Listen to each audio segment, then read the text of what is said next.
ಬೀದರ್ ಜಿಲ್ಲೆಯಲ್ಲಿ ಇಲ್ಲಿಗಲ್ಲಿ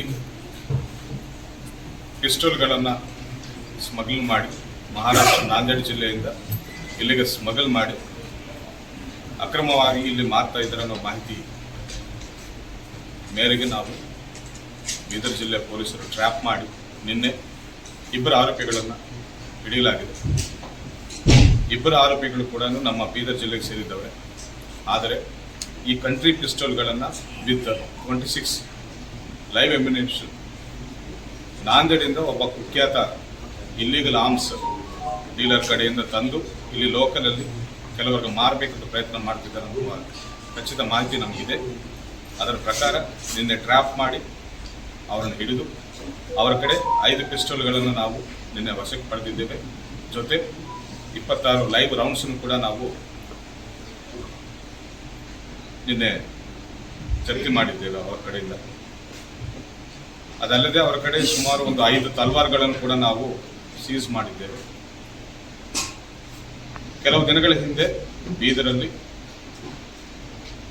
ಗಾಂಜಾ ತಡೆಗಟ್ಟಲು, ನಾರ್ಕೋಟಿಕ್ಸ್ ತಡೆಗಟ್ಟಲು ಒಂದು ಟೀಮನ್ನು ನಾವು SP ಆಫೀಸ್ ಹಂತದಲ್ಲಿ DYSPಗಳ ನೇತೃತ್ವದಲ್ಲಿ ನಾವು ಮಾಡಲಾಗಿದೆ. ಅದೇ ತಂಡ ಈ ಮಾಹಿತಿಯನ್ನು ಕೂಡ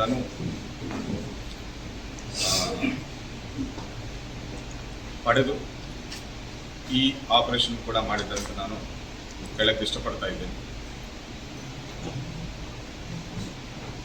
there is a procedure to get weapons. Legally ಅದನ್ನು ಫಾಲೋ ಮಾಡೋದನ್ನು ಬಿಟ್ಟು ಈ ರೀತಿ ಇಲ್ಲೀಗಲ್ ವೆಪನ್ಸ್ ಅನ್ನು ಪಡೆದು ಲಾ ಆ್ಯಂಡ್ ಆರ್ಡರ್ಗೆ ಸಮಸ್ಯೆ ಮಾಡಬೇಕಂತ ಪ್ರಯತ್ನ ಮಾಡುವ ಎಲ್ಲರ ಮೇಲೇನೂ ನಮ್ಮ ಬೀದರ್ ಪೊಲೀಸರು ಅದನ್ನು ಕಂಡಿದೆ ಅಂತ ಹೇಳಕ್ಕೆ ನಾನು ಇಷ್ಟಪಡ್ತಾ ಇದ್ದೇನೆ. ಅವರ ಮೇಲೆ ಯಾವುದೇ ರೀತಿಯ ಅಪರಾಧ ಕೇಸ್ಗಳಿಲ್ಲ. ಈ ಮಧ್ಯದಲ್ಲಿ ನಾಂದೇಡಿಂದ ತಂದು ಇಲ್ಲಿ ಮಾರಬೇಕಂತ ಒಬ್ಬ ಅಪರಾಧಿ ಅಮನ್ಜಿತ್ ಅಂತಿದ್ದಾನೆ. ಈ ಹಿಂದೆ ಒಂದು 307 ಕೇಸ್ ಇದೆ ಆ ವ್ಯಕ್ತಿ ಮೇಲೆ. ಅದು ಬಿಟ್ಟರೆ ಆರ್ಮ್ಸ್ ಆಕ್ಟಲ್ಲಿ ಯಾವುದೇ ಕೇಸು ದಾಖಲೆ ಆಗಿಲ್ಲ. ಇಲ್ಲಿದ್ದ ಇಬ್ಬರ ಆರೋಪಿಗಳ ಮೇಲೆ ಒಬ್ಬನ ಮೇಲೆ ಒಂದು 307 ಕೇಸ್ ಇದೆ.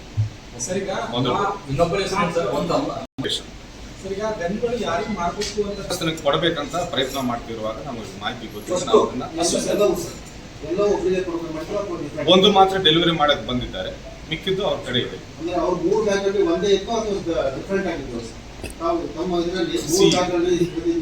ಹೌದು, ಈಗ ತಗೊಂಡು ಬಂದಿದ್ದಾರೆ. ಇದನ್ನು ಯಾರು ಕೊಡಕ್ಕೆ ಬಂದಿದ್ದಾರೆ ಅಂದ್ರೆ ಹಂಗಾಗ ಮಾತ್ರ ಅವ್ರ ಹೆಸರು. ಅವರಿಬ್ಬರು ಹೋಟೆಲ್ ಬಿಸ್ನೆಸ್ ಮಾಡ್ತಾ ಇದ್ದಾರೆ, ಸಣ್ಣ ಪುಟ್ಟ ಹೋಟೆಲ್ ಬಿಸ್ನೆಸ್ ವ್ಯಾಪಾರ ಮಾಡ್ತಾರೆ.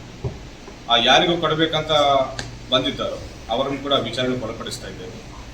ಮತ್ತಷ್ಟು ಮಾಹಿತಿ ಪಡೆದು ಕಾನೂನು ಕ್ರಮ ಜರುಗಿಸ್ತೇವೆ. ಇಬ್ಬರು ಆರೋಪಿಗಳನ್ನು ಕೂಡ ನಾವು ನಿನ್ನೆನೆ ಜುಡಿಷಿಯಲ್ ಕಸ್ಟಡಿಗೆ ಕಳಿಸಿಕೊಡ್ಲಾಯಿತು. ಆಮೇಲೆ ಮೇನ್ ದಂಧೆ ಮಾಡುವ ಆರ್ಮ್ಸ್ ಡೀಲರ್ನ ನಾವು ನಾಂದೇಡ್ ಪೊಲೀಸರ ಸಹಾಯದೊಂದಿಗೆ ನಾವು ಆ ವ್ಯಕ್ತಿಯನ್ನು ಕೂಡ ಹಿಡಿಬೇಕಂತ ಪ್ರಯತ್ನ ಮಾಡ್ತಾ ಇದ್ದೇವೆ. ಅತಿ ಶೀಘ್ರದಲ್ಲ ಆ ವ್ಯಕ್ತಿಯನ್ನು ಕೂಡ ಹಿಡಿತೇವೆ. ಆ ವ್ಯಕ್ತಿ ಮೇಲೆ ಈಗಾಗಲೇ ಬಹಳಷ್ಟು ಆರ್ಮ್ಸ್ ಆಕ್ಟ್ ಕೇಸಸ್ ನಾಂದೇಡಲ್ಲಿ ಇತ್ತು. ಅಂಡ್ ನಾಂದೇಡಿಂದ ಗಡೀಪಾರು ಕೂಡ ಮಾಡಲಾಗಿದೆ ಅನ್ನೋ ಮಾಹಿತಿ ನಮಗೆ ಮೇಲ್ನೋಟಕ್ಕೆ ಕಂಡು ಬರ್ತಾ ಇದೆ.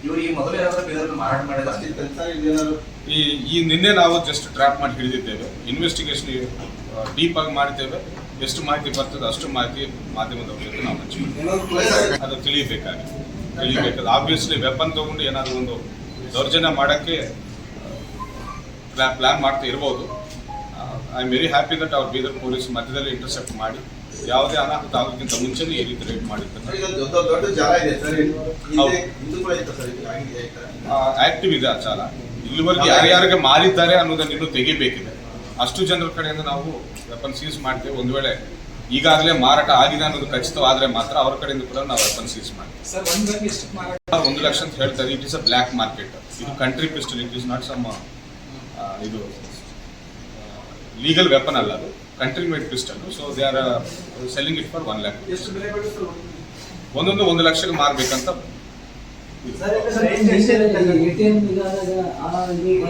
ಅದಕ್ಕೂ ಇದಕ್ಕೂ ಸಂಬಂಧ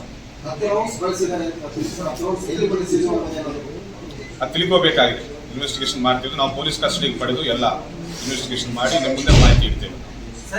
ಎಲ್ಲಾದರೂ ರಿಹಾರ್ಸಲ್ ಅಂತ ಹೇಳಿ ಏನಾದರೂ ಪ್ರಾಕ್ಟೀಸ್ ಮಾಡಕ್ಕೆ ಫೈಲ್ ಮಾಡಿದ್ರ ಅಥವಾ ಬೇರೆ ಯಾವ್ದಾದ್ರು ಅಪರಾಧದಲ್ಲಿ ಇದನ್ನು ಯೂಸ್ ಮಾಡಿದ್ರೆ ಅನ್ನೋದು ಇನ್ನೂ ತಿಳಿಯಬೇಕಾಗಿದೆ. ರೇಂಜ್ ಎಷ್ಟು ಸರ್? ಒಂದೊಂದು ಕೆಪಾಸಿಟಿ 8 ಬುಲೆಟ್ಸ್ ಅಂತ 8 ರೌಂಡ್ಸ್ ಕೆಪಾಸಿಟಿ ಇದು. ಒಂದು ಮ್ಯಾಗ್ಝಿನ್ಗೆ 8 ರೌಂಡ್ಸ್ ಕೆಪಾಸಿಟಿ. ಎಷ್ಟು mm ಇದೆ sir? 9 mm country pistol. Range ಎಷ್ಟು ಹೋಗುತ್ತೆ sir? Hardly 25 meters. Accurate range 25 meters. Sir ಅವ್ರನ್ನ ಅರೆಸ್ಟ್